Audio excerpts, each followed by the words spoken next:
Welcome to my channel road to history. आज की इस वीडियो में जो पहले मैं वीडियो दिया हूँ सूफीज़्म के बारे में, उसी के कंटिन्यूटी में हम बात करेंगे कि भारत में किस तरह से सूफियों का प्रवेश हुआ और किस तरह से सूफी विचारधारा पनपी और विकसित हुई। प्रामाणिक रूप से अगर माना जाए तो भारत में सूफीवाद का जो विकास है वो 11वीं शताब्दी से माना जाता है। जो भारत में प्रवेश हुआ सूफीवाद का वो 11वीं शताब्दी से माना जाता है। हालांकि कुछ किंवदंतियां ऐसी भी है जिसके अनुसार ये माना गया कि 8वीं शताब्दी से ही सूफी विचारधारा भारत में प्रवेश करने लगी, लेकिन जो प्रमाणिक इतिहास है वो 11वीं शताब्दी से माना जाता है। खास करके जो महमूद गजनवी का भारत पर आक्रमण हुआ उसी पीरियड से भारत में सूफी मत का विकास हुआ।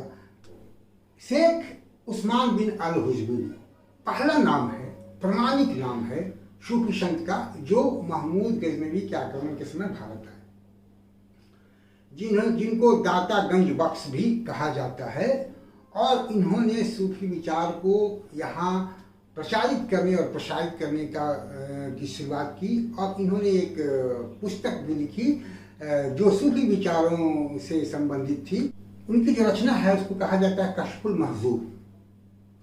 इन्हीं अभियानों के दरमियान एक दूसरे भी सेनानायक थे सलार मसूद, वो भी भारत आए और उन्होंने भी सूफी विचारों को प्रसारित करने का प्रयास किया, जिनका मज़ार बहराइच में है।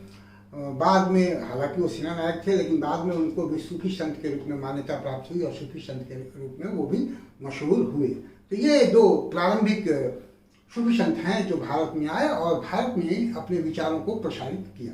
प्रारंभिक चरण की तीसरा नाम जो है वो शाहबाज कलंदर का है। वो शेहवन शरीफ में आकर बसे और वो भी एक महत्वपूर्ण और विख्यात सूफी संत हुए। 12वीं शताब्दी में जब मोहम्मद गोरी का आक्रमण हो रहा था भारत पर, उसके ठीक पहले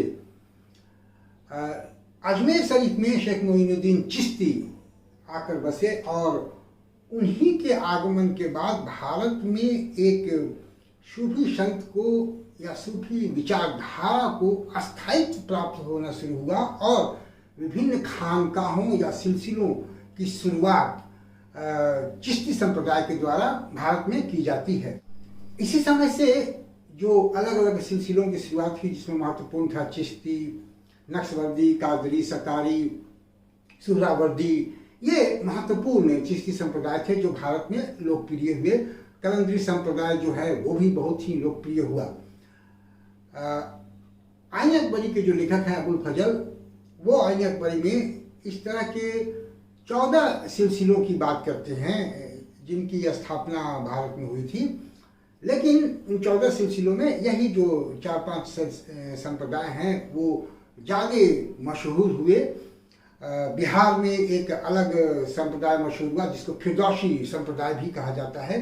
तो इस प्रकार से अलग अलग सिलसिलों में सूफी संतों का बंटवारा हुआ और वो अपने अपने हिसाब से सूफी संप्रदाय के जो विचारधारा थे उसको प्रसारित कर रहे थे।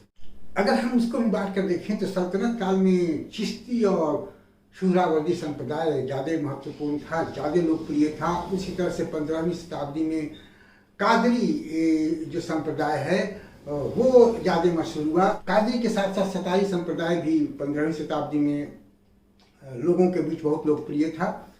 16वीं शताब्दी में नक्शबंदी संप्रदाय जो है वो ज़्यादा महत्वपूर्ण रहा है।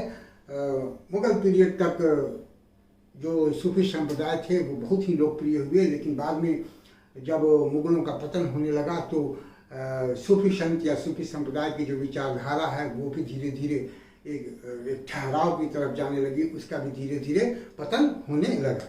दिल्ली के प्रसिद्ध संत शाह वलीउल्लाह और शाह अब्दुल अजीज़ ने 18वीं और 19वीं शताब्दी में एक प्रयास किया कि सूफी संप्रदाय को मुस्लिम समाज का जीर्णोद्धार किया जाए और एक पृष्ठभूमि बनाई।